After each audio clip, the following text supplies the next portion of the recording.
can I get into the Weetabix piece? This is like, and I'd be foolish to not, because I just remember it vividly as a kid. It was just such a huge, just as, this is how I was introduced to you. Do you know what I mean? Because it was so nationwide. It was a big fucking deal. And it really was a step up for Graff. I felt it was like one of those kind of landmark moments where it's like it was taken seriously by a brand, and the brand really got behind you, and the piece itself as well. The character, the whole thing. It was just. I didn't do the character. The guys that did the character for the TV adverts, they did the character. But as a whole platform, it was just the shit.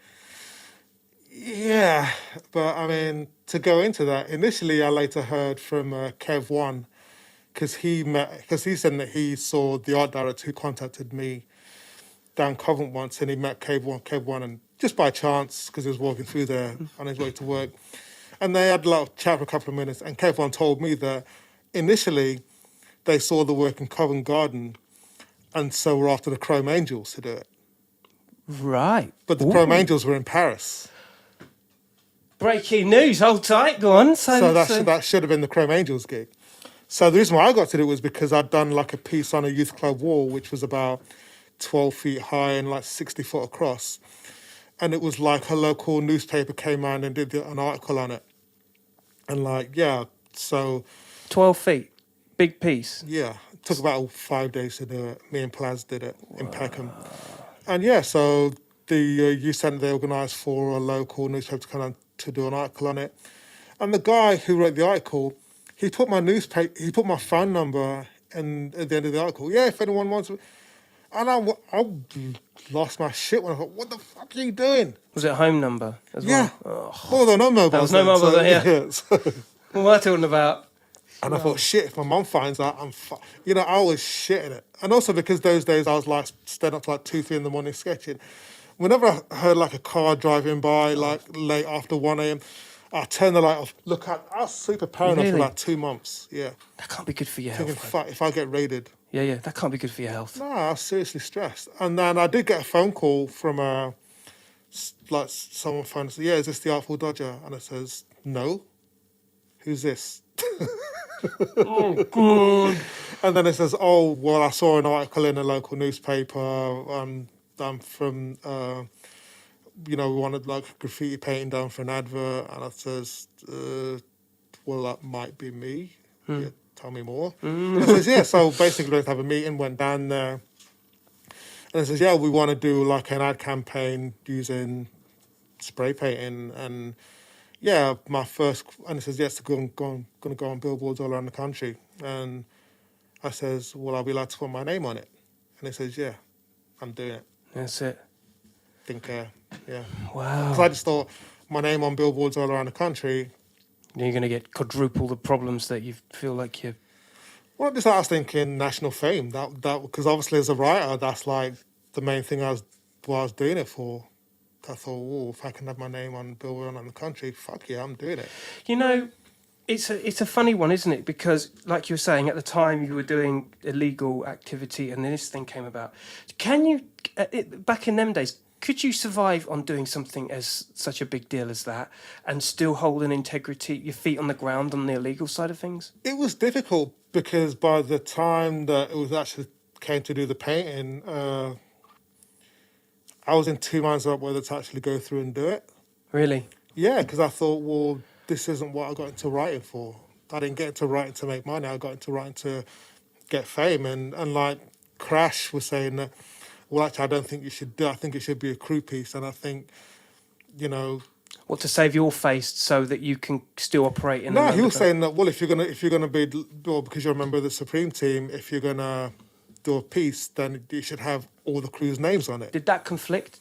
Was that conflicting from your point of view? Yeah, because it's like on one hand I can see where it's coming from, but on the other hand, it's like I don't think they're going to allow that. And I think also when I did write my name on it, it was in like a spray paint. Well, and I should have pushed for the original tag, but then that's when you're kind of dealing with these things on your own, and sometimes you look back and think, actually, I should have pushed harder for what I felt was real. But then I thought it was like, fuck it. So, and also the first one I did was like chrome letters, which the Weetabix head say it looked too dark and menacing, that they wanted something more readable. It's interesting. So the one that I ended up doing, and like Juski, he did like some of the background for that. I did the letters, he did some of the background. But like the second one I did by myself, and that was like more in terms of what they wanted, like bright colours and stuff. Pleasing the underground and trying to mould to their way of thinking and the marketing and the media. I don't know, I wasn't really thinking about that, because once it was done, it was done. It's like, okay, right, back to the street stuff. So It's funny, isn't it? Perception. Because I mean, I've certainly been there with beatboxing. You know, you make certain. This is just me speaking, by the way. You make certain moves that you know full well is way outside of the radar that you're zoning in. But by doing it, you take a hit in one aspect, but you know, just like all good publicity, good or bad, you know, you do it, it will return in a it'll turn into a positive 2 or 3 years down the line. You've just got to take that. You've got to take that leap of faith in a commercial world just to make sure that your name is cemented, isn't it?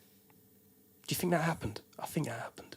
For me, not really, no, because it was a thing of like, I remember speaking to, because I must admit, when it did come out, I thought, well, my mum was on my case to get a 9 to 5. She's like, that whole get a job or get the fuck out. So Didn't happen now. That's gone now, right? And I was thinking, look, if this thing hits, then I should get loads of offers of work, and that That's the theory. Yeah, for me, it was like basically, I don't want to have a regular 9 to 5. I want to do what I love. I love painting, I love drawing and stuff. So if I can make a living out of that, great. It didn't necessarily have to be through writing, but just something creative. And it would also keep my mum off my back. But when, I didn't get anything through that. And it was, and when I spoke to the art director, you know, he just phoned me up to tell me that it was coming out and stuff. And he called me a couple of weeks later and says that actually they got a lot of shit from that. So other advertising companies didn't want to touch it. What type of shit did they get? They said that they were getting letters and phone calls from council saying it's encouraging vandalism, and also the fact that one of the characters was doing that. Or the character was doing that, saying that that's the devil. Yeah, exactly. Antichrist. You're supporting devil worship. Is this a devil worship thing because you're promoting it? Yeah. Blah blah blah blah. But they just got so much flack from concerned citizens, from authorities, transport authorities, councils, local government, that a lot of advertising companies just thought, you know what, we don't need that shit, and just wouldn't touch it. And for its time, people, for fuck's sake, do you know what I mean? Yeah, the thing, it was a strange time in Britain, because also remember that those Weetabix characters, they kind of put one in hip-hop gear, but before that, they were skinheads. Right. So let's us remember. Yeah, exactly. You know what I mean? From skinheads. Even though that was probably imitating life, because I'm sure you had some skinheads. Well, yeah. It feels like hip hop later on down the line. You go down to that oi shop I can't remember the name of the oi shop in Camden, and they'll set the walls to rights, but in the corner there'd be this kind of blow up, kind of cuddly toy of that Weetabix oi character, I don't know how charming that was back in the day. To me, that's just it was just Britain. People just accepted it. There was no, that's racist. You can't. It's like, remember, advertising companies will jump on whatever's in the mainstream. Just moody shit that was. Now that I think about it, I'm like, that. It was the cartoons, all animated and stuff in the 80s. I remember the commercial vividly. Yeah. You know what I mean? And how that installs in people's minds. Marketing and media is such a mad one, isn't it? Yeah. Because if you're not flavour of the month, then out you go. And I'm sure hip-hop back then was such the flavour of the month. It's like, let's get graffiti everywhere. It was. You couldn't, breakfast TV with breakers and poppers and Blue Peter with DJs and rappers. It was insane. It's mad. You were very much on the roller coaster though, brother.